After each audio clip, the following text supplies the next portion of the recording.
Untuk video tutorial kali ini, kita akan melakukan instalasi Strapi. Jadi, apa sih itu si Strapi? Strapi itu adalah sebuah CMS atau Content Management System dari JavaScript yang dapat membantu kita dalam membuat dan mengelola konten website secara mudah. Jadi, dengan si Strapi ini, kita dapat membuat, mengedit, dan mengatur konten seperti tulisan, gambar, video, dan lain-lain dengan coding yang minim bahkan tanpa coding. Untuk instalasinya sendiri, itu kita tinggal buka Google, lalu ketik Strapi.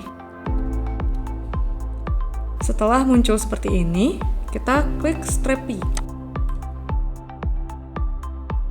Setelah itu, kita akan didirect ke websitenya si Strapi ini, ya. Jadi, untuk get started, kita biasanya copy yang di bagian sini. Ini nih, npx create Strapi app at latest my project gitu ya. Nah, ini script untuk install Strapi-nya gitu. Tapi cara installnya itu nggak langsung pakai browser atau kita download. Kita pakainya command prompt ya. Jadi kita copy dulu untuk clipboard script yang tadi. Nah, setelah itu kita buka command prompt atau kita bisa singkat manggilnya itu dengan cmd gitu ya. Setelah itu kita buka command prompt. Lalu kita tinggal paste di command prompt-nya ya. Nah, kita tinggal klik kanan gitu aja di command prompt, lalu dia langsung ke paste sendiri. Jadi, maksud dari npx create Strapi app at latest my project itu artinya npx itu merupakan bagian dari npm ya. Jadi sebelumnya kita kan udah install Node.js tuh. Jadi di dalam Node.js itu ada namanya npm. Jadi npm itu merupakan Node Package Manager ya. Jadi itu adalah sebuah perangkat lunak yang digunakan untuk mengelola dan mengatur paket-paket JavaScript yang digunakan dalam proyek kita. Si npx ini itu bagian dari si npm yang kita install dari Node.js kemarin. Si npx itu digunakan untuk menjalankan paket-paket JavaScript yang diinstal secara lokal. Jadi kita kan installnya di command prompt tuh. Command prompt itu merupakan software lokal yang ada di dalam komputer kita. npx itu untuk instalasinya atau untuk menjalankan package-nya. Lalu create Strapi app itu untuk download si Strapi-nya tadi. Tapi kita downloadnya lewat command prompt atau bisa kita bilang terminal si command prompt ini. Terus ada add latest. Jadi si add latest itu artinya latest version atau versi yang paling terbaru dari Strapi. Jadi ketika kita ngetik add latest, artinya kita ingin mengunduh atau menggunakan versi terbaru dari si Strapi. Terus ada my project nih. Jadi my project itu adalah nama project kita atau nama folder dari project kita. Kita bisa ganti misalnya bukan my project gitu ya, my app gitu. Atau enggak kita ganti jadi app saya gitu. Bisa. Jadi ini bebas ya penamaannya. Untuk my project itu boleh my project, my app, app saya, atau terserah kalian. Tergantung judul projectnya. Setelah itu kita klik enter. Setelah itu kita tunggu. Proses instalasinya itu kadang tergantung internet juga ya. Oke. Setelah itu muncul tuh proceed, pencet Y di keyboard, lalu klik enter lagi. Setelah itu kita tunggu lagi nih. Ini kadang-kadang tergantung koneksi internet ya, dan juga kondisi laptopnya juga gitu ya. Nah, nanti kalau sudah muncul seperti ini, kita bisa pilih mau custom atau quick start. Jadi yang direkomendasiin sih si quick start ya. Biasanya itu database-nya langsung pakai SQLite gitu. Jadi untuk pemula kita pakai yang recommended dulu ya. Jadi quick start, kita pilih, lalu klik enter. Setelah itu kita tunggu.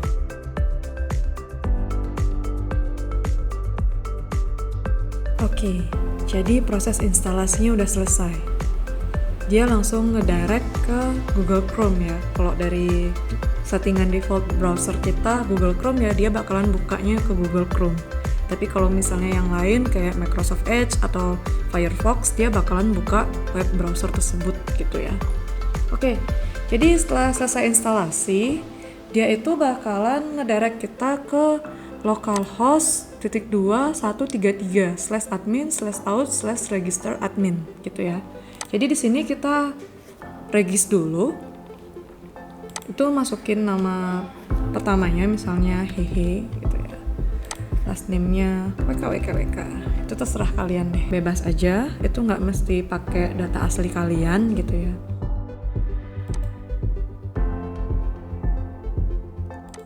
Oke, setelah itu kita akan didirect ke dashboard-nya dia ya. Jadi ada welcome on board gitu. Jadi kalau kalian mau icip-icip gitu ya, kalian bisa ikutin tutorialnya dia langsung dari sini. Biasanya udah dikasih ini step by stepnya, ada 3 step to get started. Yang pertama itu kita build the content structure ya. Jadi kalau kita mau build content structure itu biasanya kita pakainya di bagian menu content type builder ini. Setelah itu kita bakalan diarahin ke what would you like to share with the world. Artinya di dalam content structure yang tadi kita buat itu ada isinya gitu. Biasanya di bagian content manager ini kita masukin isinya. Jadi untuk content type builder itu biasanya kita bikin kayak tabel gitu. Terus untuk di bagian content manager itu biasanya kita buat isi tabelnya. Sekarang kita coba ya untuk buat content type buildernya atau tabelnya gitu. Di sini kita pakai study case-nya itu misalnya jenis akun gitu ya. Kita pengen bikin create, update, delete gitu. Jadi jenis akun itu maksudnya akun yang di accounting gitu ya. Misalnya ada akun pengeluaran, pemasukan, hutang, piutang, modal, yang kayak gitu. Terus kita klik create new collection type. Terus display name-nya itu jenis akun gitu ya. Terus kita klik continue. Nah ini kayak kita bikin nama tabelnya dulu gitu tadi. Terus sekarang kita bikin isi di dalam tabelnya. Jadi itu kan di sebuah tabel untuk list jenis-jenis akun itu biasanya cuma ada ID sama nama jenis akunnya. Untuk ID dia tuh udah langsung auto increment dan dia tuh nggak perlu dibuat lagi. Jadi untuk kolom ID kita skip karena itu defaultnya udah ada langsung di Strapi. Kita fokus ke kolom yang selanjutnya, itu kolom jenis akun. Jadi kita buat dia dalam bentuk teks ya. Oke, kita pilih teks, kita ketik namanya, nama jenis akun. Jadi itu tipenya short text ya, karena itu cuma nama jenis akun, nggak panjang-panjang banget gitu. Kalau untuk long text, si long text ini fungsinya untuk membuat sebuah paragraf gitu. Jadi kita nggak butuh long text, tapi kita pakai short text gitu untuk konteksnya yang jumlah karakternya pendek gitu ya. Klik finish. Nah, setelah itu kita klik save nih. Kalau nggak di save, dia tuh nggak akan terpublish. Nanti kita nggak bisa akses dia di content manager gitu. Kita klik save. Setelah itu, kita klik content manager nih. Nah, di jenis akun itu kan nama akunnya masih kosong ya. Jadi kita klik create new entry. Nah, kita buat nih misalnya aset gitu. Kita klik save. Tapi jangan lupa di publish. Kalau kita hanya klik save aja, misalnya nih pas kita back, dia tuh ada di sini. Tetapi nanti saat bagian front end mau nge-consume datanya atau saat API-nya kita tuh dipublish, si aset itu nggak akan muncul. Dia akan kelihatan known gitu. Jadi kita klik bagian aset ini lagi. Jadi setelah di save, kita publish dia. Klik publish. Nah, kalau misalnya dia sudah dipublish, itu artinya dia sudah bisa diakses oleh API si Strapi gitu ya, atau enggak dia tuh udah bisa diakses melalui API. Jadi mau ngedit juga gampang banget gitu ya, tinggal kalian klik yang icon pensil ini, terus kita misalnya ganti nih jadi hutang gitu ya.